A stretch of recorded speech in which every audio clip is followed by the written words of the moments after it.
Assalamualaikum Sobat Kimia. Pada kesempatan kali ini kita akan belajar titrasi basa lemah dengan asam kuat.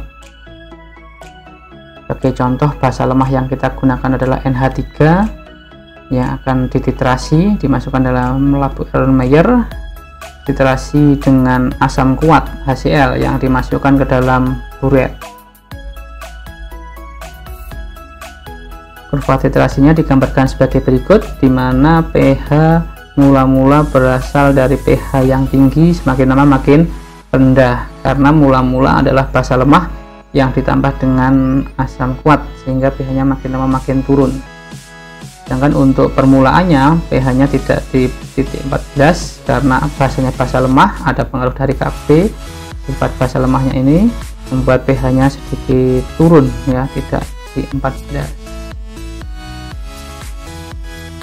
Makin lama makin turun pH-nya, ya, ketika ditambah dengan asam sampai pada di titik ekivalen. Titik ekivalennya pun nanti juga akan kurang dari 7 karena dominasi dari asam kuat, dan kemudian akan terus turun ketika ditambahkan asam. Untuk detail dari perubahan pH pada titrasi ini dapat dilihat pada tabel berikut. Pada saat sebelum titrasi, ya, ini itu hanya ada OH- karena masih belum ada penambahan asam.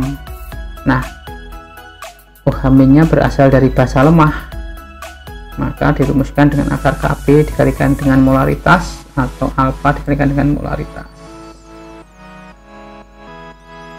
Kemudian sebelum titik ekivalen, ya, ketika sudah mulai ditambah dengan asam tetapi masih dominan jumlah dari basa lemahnya, nah, maka H+ kurang dari OH- untuk perbandingan molnya. Di titik ini maka akan terjadi sifat larutan buffer basa. Kita lihat detailnya. NH3 yang berlebih, ya, karena jumlahnya lebih banyak daripada asamnya, ketika bereaksi dengan HCl yang jumlahnya lebih sedikit, yang menjadi bereaksi pembatas atau habis bereaksi lebih dulu, akan membentuk NH4C. Dengan perhitungan mula-mula reaksi dan sisa, maka akan kita dapatkan pada akhir reaksi ada sisa basa lemah NH3. HCl-nya habis, kemudian garam yang terbentuk ketika terionisasi dalam larut dan Cl-. Nah, NH+ ini adalah ion positif dari garam atau merupakan asam konjugasi dari NH3. Nah, pada suatu campuran ketika ada asam konjugasi dari basa lemah yang bercampur menjadi satu, maka larutan ini bersifat buffer basa. Nah, sehingga pH-nya ditentukan oleh keberadaan OH-. Dirumuskan dengan Kb dikalikan mol basa lemah NH3 di sini yang tersisa, ya, dibagi dengan mol ion positif dari garam. pH-nya lebih dari 7 dan sebagai buffer basa. Kemudian pada titik ekivalen H+ sama dengan OH-. Nah, pada kondisi ini nanti akan terbentuk H+ dari hidrolisis garam yang terbentuk. Kita lihat detailnya pada penjelasan berikut. NH3 ketika bereaksi dengan HCl dengan jumlah mol yang sama nanti akan habis bereaksi. Nah, garam yang terbentuk akan terionisasi menjadi NH4+ dan Cl-. NH4+ nanti akan dapat terhidrolisis karena berasal dari basa lemah NH3.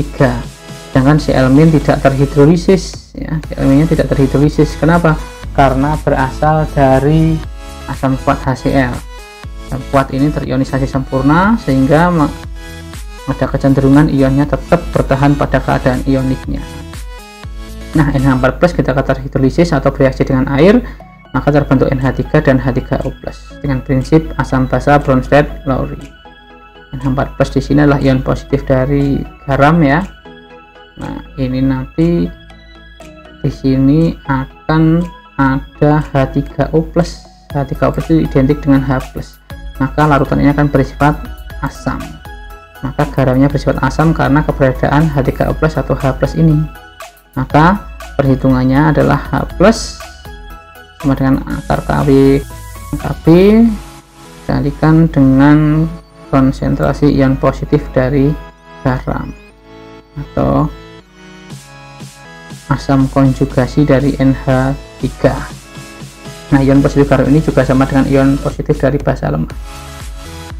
pH-nya kurang dari 7 karena garamnya bersifat asam. Nah, ketika sudah melewati titik ekivalen tapi masih tetap ditambah dengan HCl ya di posisi ini, maka nanti akan ada kelebihan asam. Di sini perhitungan pH-nya didasarkan pada sisa asam yang ada. Konsentrasi H+ adalah mol H+ dikurangi dengan mol OH- dibagi dengan volume total, atau dijabarkan dengan rumus ada pada tabel berikut. Oke, demikian tadi belajar kita mengenai titrasi basa lemah dengan asam kuat. Semoga menjadi ilmu yang bermanfaat. Untuk berikutnya kita akan belajar titrasi asam kuat dengan basa lemah. Assalamualaikum warahmatullahi wabarakatuh.